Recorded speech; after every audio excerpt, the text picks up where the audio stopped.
You walk into a gas station every week. You buy coffee, pay for fuel, maybe grab a protein bar. You leave. You think you know what's in there. You don't. Most people see a convenience store. You need to see a resource depot with structural weaknesses that become critical advantages when the supply chain fractures. And it will fracture. Not in some distant collapse fantasy. It's already happening in incremental failures you're not paying attention to. Here's what nobody tells you. The gas station isn't just selling you products. It's a node in a distribution system designed for stability that no longer exists. When that system breaks, the gas station becomes something else entirely. A choke point, a target, a cache. And if you don't understand what's actually in there before everyone else figures it out, you're already behind. The average person has 3 days of food at home. The average gas station has 72 hours of inventory during normal operations. Do the math. When panic buying starts, that buffer evaporates in 6 hours. Maybe less. The 2020 toilet paper runs taught you nothing if you think it won't happen again, faster, harder, with actual stakes. But here's the part that matters. Before those 6 hours, before the parking lot fills with cars and the shelves go empty, there's a window. A narrow one. And what you take in that window isn't what you think it is. Most preppers obsess over the wrong items. They're thinking about the front shelves. The chips, the candy, the bottled water that'll be gone in the first 30 minutes. They're not thinking structurally. They're not asking what's behind the counter, what's in the back room, what's built into the infrastructure itself that nobody considers inventory. Let me tell you what you're actually looking at when you walk into that gas station. Not products, systems. The building itself is a resource, the utilities, the access points, the employee knowledge, the secondary functions that only activate when primary functions fail. You see a coffee machine. I see a water heater with a 40-gallon reservoir that most people don't know exists. You see a soda fountain. I see a CO2 system and a water line with filtration you can repurpose. You see a bathroom. I see a water source that's separate from the main retail supply and still functional when the front taps run dry. This is where people die. Not because they didn't prep, because they prepped for the wrong things. They bought freeze-dried meals and tactical gear and forgot that survival is about infrastructure access, not inventory accumulation. The person who understands systems beats the person with a backpack full of supplies every single time. Let's talk about what's actually valuable. Forget the beef jerky. The first thing you need to map is the fluid systems. Every gas station has multiple water sources. The bathroom system, yes, but also the ice machine reservoir, the HVAC condensate collection, the mop sink in the back. Most gas stations have an eye wash station near the fuel area because of chemical regulations. That's potable water under pressure. 15 gallons minimum. Nobody thinks about it. The fuel isn't even the most valuable thing in the ground. You're looking at underground storage tanks, yes. But you're also looking at the infrastructure to move fluid under pressure, the pump systems, the generators. Most stations have backup power that kicks in automatically. That generator isn't just for the registers. It's powering refrigeration, lighting, and pumps. If you know where the manual override is, you're not dependent on the auto start sequence. Here's what you're missing. The gas station is cold storage, industrial refrigeration that can preserve food for weeks without power if you understand thermal mass and don't keep opening the doors. The walk-in cooler in the back, if there is one, has insulation rated for commercial use. That's a resource. Pack it correctly with the existing inventory before the power fails, seal it, and you've got a refrigerated cache that buys you time. But most people won't think about this because they're not thinking past the transaction. They see the gas station as a place to buy things. You need to see it as a place to access things. Big difference. The employee breaking room. Most people don't even know it exists. It's in the back, past the storage area. There's a microwave, a small fridge, sometimes a hot plate, but more importantly, there's employee supplies. First aid kits that are actually stocked because of workplace regulations. Tools. Cleaning chemicals that have secondary uses. Duct tape, zip ties, batteries for the equipment. This isn't customer-facing inventory. It doesn't get panic bought because people don't know it's there. You want to know what else is back there? Documentation. Manuals for every system in the building. The fuel pumps, the HVAC, the refrigeration, emergency contact lists, supplier information. In a sustained breakdown, that information is worth more than the products on the shelves because it tells you how to keep the systems running. And nobody's thinking about this. They're thinking about grabbing armfuls of chips and bottled drinks. They're competing for visible resources while ignoring the infrastructure that makes those resources possible. I need you to do something right now. Subscribe to this channel. Not because I'm asking nicely, because the information coming in the next parts will reframe every supply run you've ever planned. Leave a comment. Tell me what you think is actually valuable in a gas station. I want to know if you're seeing products or systems. Most of you are going to say the wrong thing. Prove me wrong. You're still thinking about inventory. Stop. The gas station's value isn't in what it sells. It's in what it connects to. Every gas station is a terminal node in 3 critical networks: fuel distribution, data transmission, road access. When one of those networks fails, the gas station doesn't become useless. It becomes a crossroads for people who need what's left. That's the danger and the opportunity. The fuel network first. You think the gas station just stores fuel. Wrong. It's a last-mile depot in a chain that stretches back to refineries, pipelines, and tanker routes. When that chain breaks, the underground tanks become fixed reserves with a timer on them. Most stations hold between 10,000 and 40,000 gallons across multiple tanks. Sounds like a lot. It's not. Average gas station serves 800 to 1,000 customers per day. In a panic, that number triples. The tanks drain in 48 hours, maybe less. But here's what matters. The fuel isn't evenly distributed. There are grades. Regular, plus, premium, sometimes diesel. Each in a separate tank. When the rush happens, everyone defaults to regular. They empty that tank first. The premium tank might last another day. The diesel even longer because fewer people need it. You're seeing the pattern now. The majority creates depletion curves you can predict. While they're fighting over regular unleaded, you're thinking about what's still in the ground and how to access it after the pumps stop working. The pumps run on electricity. When the grid fails, they stop. Most people think that means the fuel is inaccessible. It's not. The fuel is still there. The delivery mechanism failed. That's a logistics problem, not a resource problem. If you understand siphoning physics and pressure systems, that fuel is still in play. But you need to know where the tank access ports are. They're not inside the building. They're in the concrete islands where the tanker trucks fill the underground system. Those ports have specific key locks. The keys exist. The employees know where they are.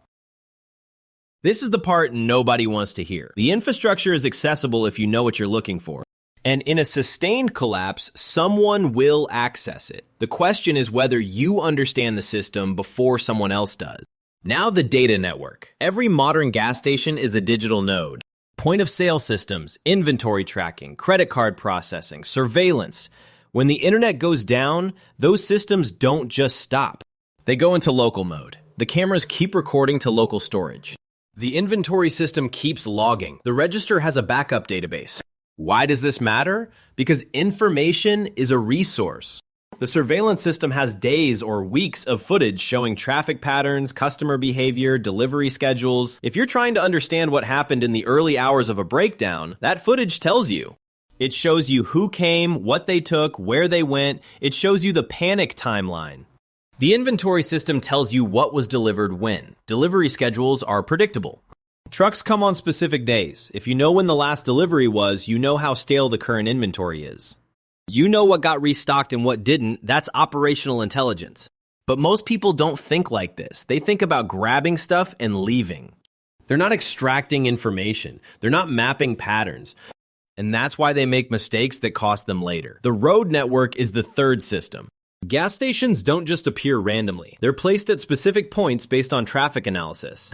Highway interchanges, county borders, population density nodes. They exist where people move. When movement patterns change during a collapse, the gas station becomes a marker, a landmark, a rally point. People will return to gas stations even when they're empty because they're known quantities. They're visible from the road. They have parking lots. They're psychologically associated with supply. That makes them gathering points.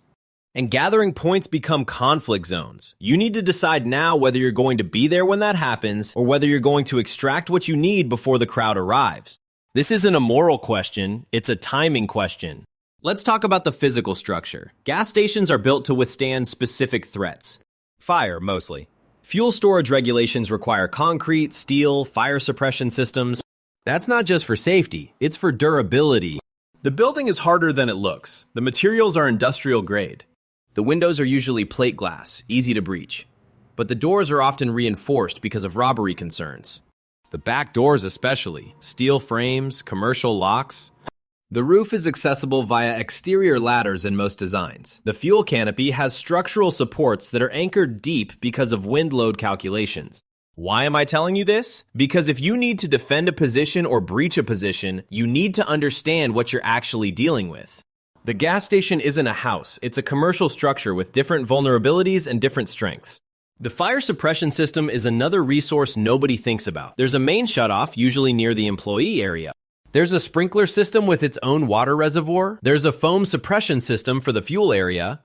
These systems are designed to activate without power in some cases. They're pressurized. That pressure can be repurposed if you understand the valve systems. Same with the HVAC. It's designed to move large volumes of air efficiently. The ductwork is accessible from the roof or the back room. If you need ventilation, if you need to move smoke or fumes or heat, that system exists. It's not running, but it's there. The infrastructure survives even when the power doesn't. And then there's the waste system. Every gas station generates waste. Trash, obviously, but also chemical waste. Used oil, cleaning solvents, antifreeze. There's a disposal area, usually behind the building. That area has containment systems because of environmental regulations. Concrete pads, drainage controls, sometimes secondary storage tanks. Why does that matter? Because those chemicals have uses, not for consumption. For tools, for trade, for processes you'll need when supply chains are gone. Engine maintenance, cleaning, disinfection. The gas station is a chemical depot, and most people see it as a snack bar. You're starting to understand now. The gas station is layered. The front is bait. The back is infrastructure. The underground is reserve. The data is intelligence. The structure is a hard point. And all of it is time sensitive. When the breakdown starts, you have maybe 12 hours before the gas station becomes a contested space. Maybe less in urban areas, maybe a bit more in rural zones. But the window is narrow. And what you do in that window determines whether you're extracting resources or competing for scraps. The bathroom is a resource node, and you've been ignoring it your entire life. This is where your mental model breaks. Most people see the gas station bathroom as a necessity, a place to void waste and leave. You need to see it as a sealed water cache with dual access points and structural isolation from the main building, because that's what it actually is. The bathroom has its own water line in most commercial designs. It's not pulling from the same system as the soda fountain or the coffee maker. Separate supply, separate shutoff valve.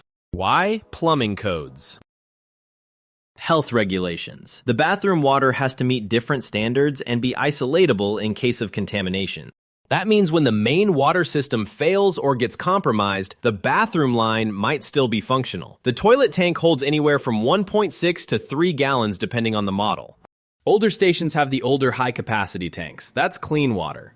Treated municipal water that's been sitting in a ceramic reservoir. Not drinking water fresh from the tap, but potable enough if you're past the point of being picky. 2 toilets per bathroom, 2 bathrooms per station. That's 6 to 12 gallons right there. But here's what you're missing. The water heater for the bathroom sink is separate from the main retail water heater in many installations. It's smaller, usually 20 to 30 gallons, but it's there, behind the wall. In the utility closet, accessible if you know where the panels are. That water is hot, which means it's been treated thermally. Bacteria don't survive well in water that's been held at 120 degrees for hours. The sink itself has a pressure valve and a supply line. If the municipal water is still flowing but contaminated, you can disconnect the supply line and retrofit a filter system. If the water has stopped entirely, you can use the existing plumbing as a conduit for water you source elsewhere. The infrastructure is there. It's just waiting for you to repurpose it. And then there's what people flush away without thinking. The drain system connects to a sewage line or a septic tank. In rural gas stations, it's usually septic. That tank is underground, sealed, and it contains information about what's being consumed. Sounds insane until you think about it. What goes in tells you what's coming out of the store. High waste volume means high traffic. Low waste volume means the place is already empty or abandoned. You're not going to dig up a septic tank for intelligence, but you're going to notice the maintenance access port. And you're going to notice whether the system is backing up or flowing normally. Because if it's backing up, that means the station's been abandoned long enough for basic maintenance to fail. If it's flowing, someone's still there or was there recently. Now the bathroom walls. Cinder block or drywall over steel studs usually. Commercial construction, not residential. That means tool access.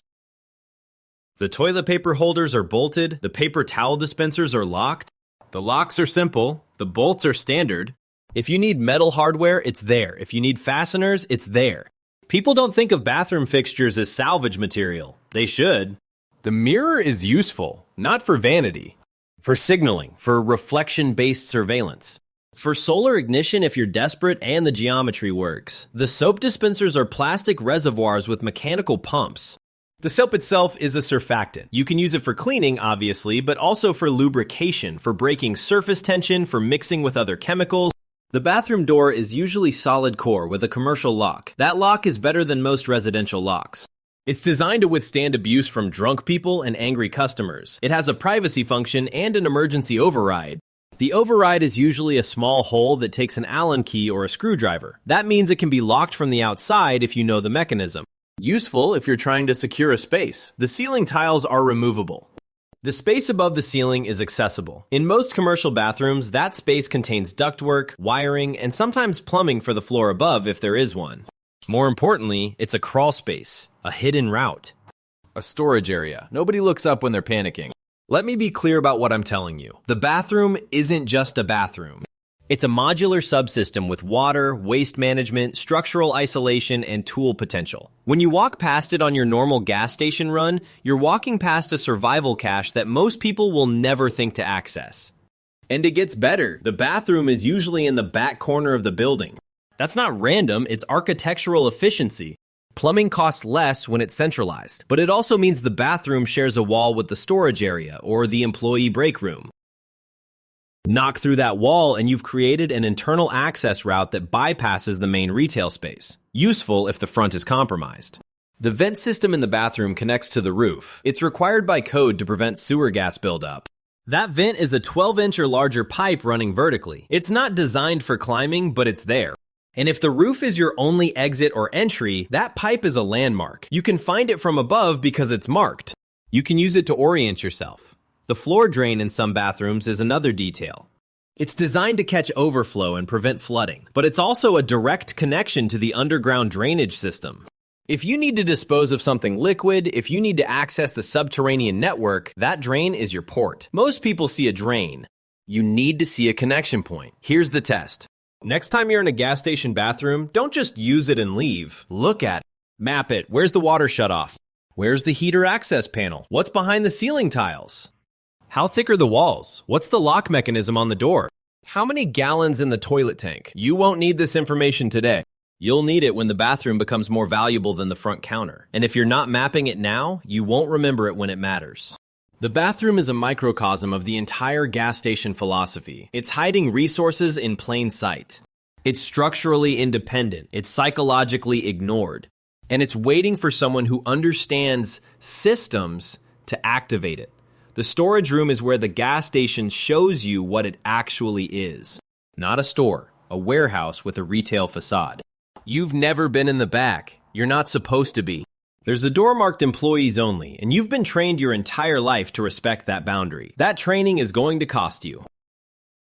Behind that door is where the real inventory lives. The shelves you see in the front are just display. They hold maybe 40% of the station's stock at any given time. The rest is in the back. Pallets of product, cases stacked to the ceiling, overstock that hasn't been rotated out yet. This is what gets delivered on the truck and stored until the front runs low. Here's what that means. When the panic buying starts and the front shelves empty in the first 6 hours, the back room still has days of supply. Maybe a week. The herd doesn't know it exists. They clear the visible inventory and leave thinking the station is empty. They're wrong. They're just operating on incomplete information. The storage room has specific categories of inventory that are more valuable than the chips and candy everyone's grabbing. Motor oil, cases of it. Antifreeze, windshield wiper fluid. These are automotive fluids stored in bulk because they're high-margin items with steady demand. In a collapse, these fluids have trade value. Engines still need oil, coolant systems still need antifreeze, and most people will run out within a month. The cigarette inventory is usually in the back, locked in a cage because of theft concerns. Cigarettes are shelf-stable, high-value, and lightweight. They're currency. They always have been. In prison economies, in war zones, in any scenario where normal currency fails, cigarettes become the medium of exchange. The gas station back room has cartons of them, hundreds of packs. Thousands of dollars in street value that converts to trade value instantly when the dollar stops working. The alcohol inventory is similar. Beer, wine, liquor, stored in bulk. Alcohol is a disinfectant, a preservative, a fuel additive, and a social lubricant. It's multifunction. And it's shelf-stable. A case of vodka isn't just for drinking. It's for wound care, for extraction processes, for barter. The people grabbing beef jerky aren't thinking about this. You need to be. Then there's the paper products. Toilet paper, paper towels, napkins, stored in massive quantities because they're bulky and need restocking frequently. When supply chains break, paper products become scarce fast. You can't make toilet paper easily. You can't improvise it well. It's a comfort item that becomes a necessity item. The back room has enough to last you months. The cleaning supplies are in the storage room too. Industrial-grade chemicals, bleach, ammonia, degreasers, disinfectants. These aren't the watered-down consumer versions. These are concentrated formulas designed for commercial use. That means they're stronger and they last longer. Bleach purifies water. Ammonia cleans. Degreasers strip organic material. You're looking at a chemical toolkit. The tools are there too. Not customer-facing tools, maintenance tools.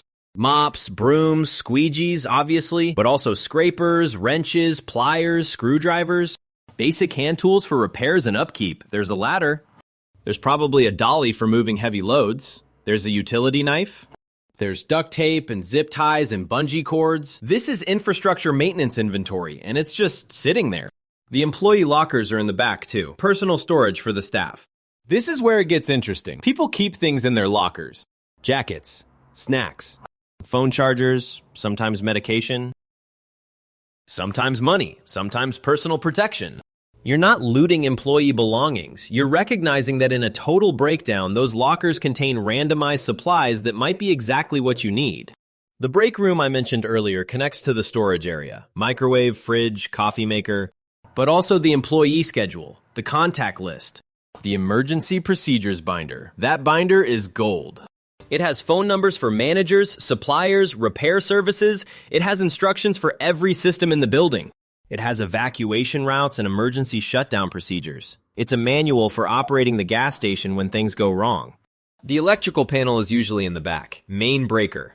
Sub-breakers for different systems. If you need to kill power to one area and preserve it in another, this is where you do it.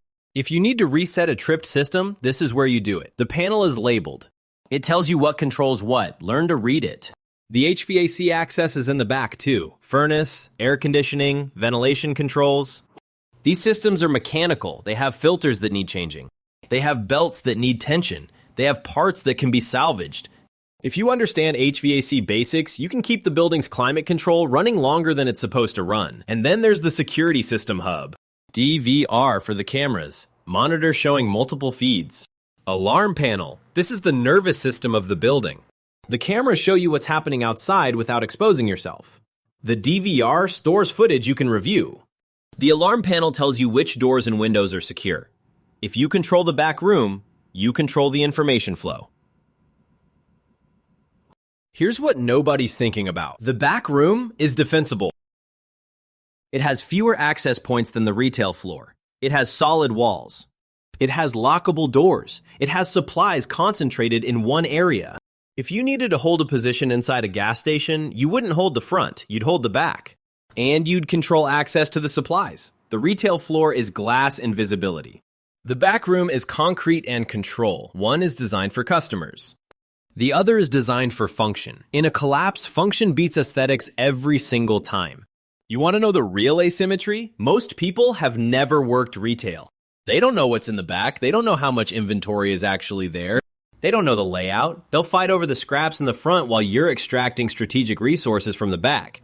This is the pattern repeating. Visibility creates competition. Invisibility creates opportunity. The storage room is invisible to 99% of customers. That makes it a gap you can exploit if you're thinking structurally. The fuel system is not what you think it is. And that misunderstanding will kill you faster than thirst. Everyone knows gas stations have underground storage tanks. Everyone knows the pumps move fuel from those tanks to your vehicle. What people don't know is that the system is segmented, monitored, and designed with failure points that create access opportunities most will never recognize. Let's start underground. The tanks aren't just holes in the ground filled with gasoline. They're engineered containment systems, double-walled fiberglass or steel. Leak detection systems, ventilation. Overfill protection. Each tank is between 6 and 12 feet underground. Each holds between 4,000 and 12,000 gallons depending on the station size and when it was installed. The tanks are separated by fuel grade. One for regular, one for premium. One for diesel, sometimes a fourth for mid-grade.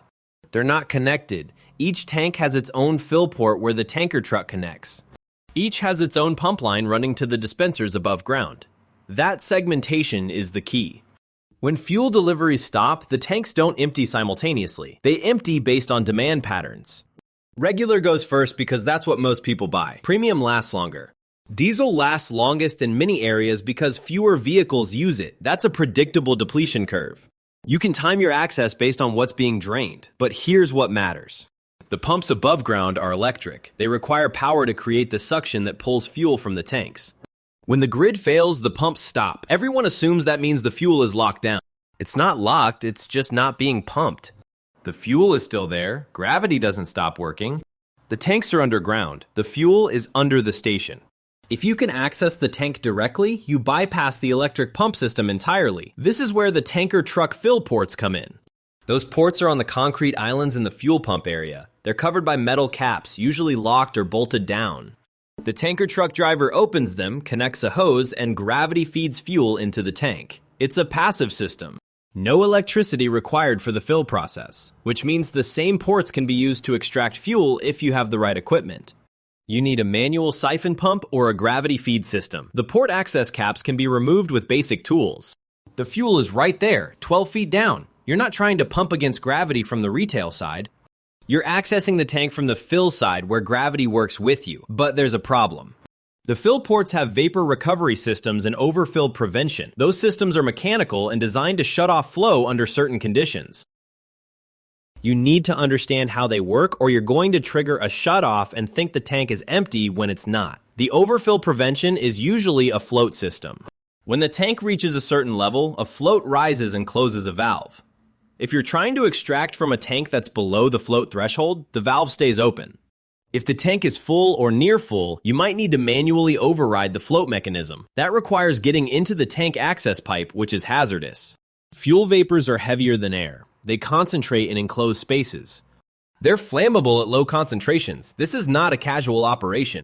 The vapor recovery system is there to prevent fumes from escaping during refueling. It's a separate line that runs parallel to the fuel line. If you connect to the wrong port, you're not getting fuel, you're getting vapor. The ports are labeled, but the labels fade. You need to know what you're looking at. Now let's talk about the fuel itself. Gasoline degrades. It oxidizes, it absorbs moisture, it forms varnish and sediment. Fresh gasoline lasts 6 months to a year in ideal conditions. Gasoline that's been sitting in an underground tank for a year is marginal. 2 years and it's questionable. 3 years and it's probably unusable without treatment. Diesel is more stable. It can last 1 to 2 years without significant degradation. It still breaks down, but slower. It still absorbs water, but less. If you're thinking long-term, diesel is the better bet. But most gas stations sell more gasoline than diesel, so the diesel tanks are smaller. Here's the part that changes the equation. The fuel isn't just for vehicles, it's energy. Concentrated chemical energy. Gasoline runs generators. Diesel runs generators better. If you have a generator and you have fuel, you have electricity. And electricity is force multiplication. It runs tools, lights, refrigeration, communication equipment. The fuel underground isn't just mobility, it's power. The fuel pumps themselves are salvageable even when they're not running. Each pump has a meter, a hose, a nozzle with a check valve, a filter system, a pressure regulator.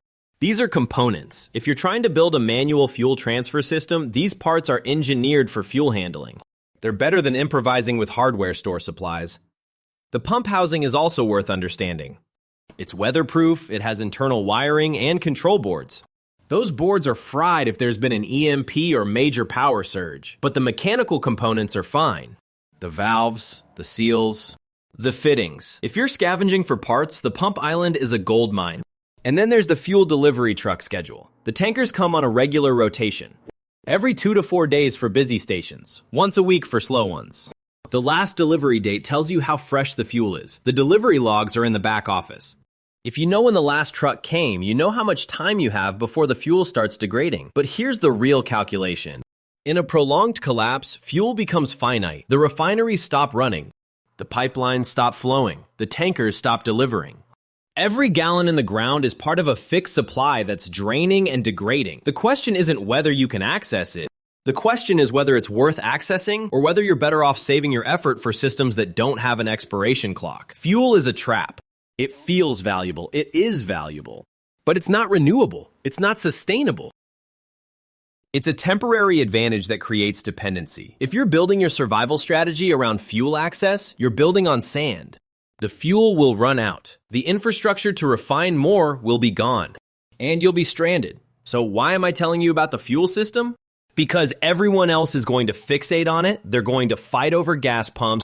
They're going to drain the tanks in the first week. And while they're doing that, they're ignoring the water systems, the food supplies, the tools, the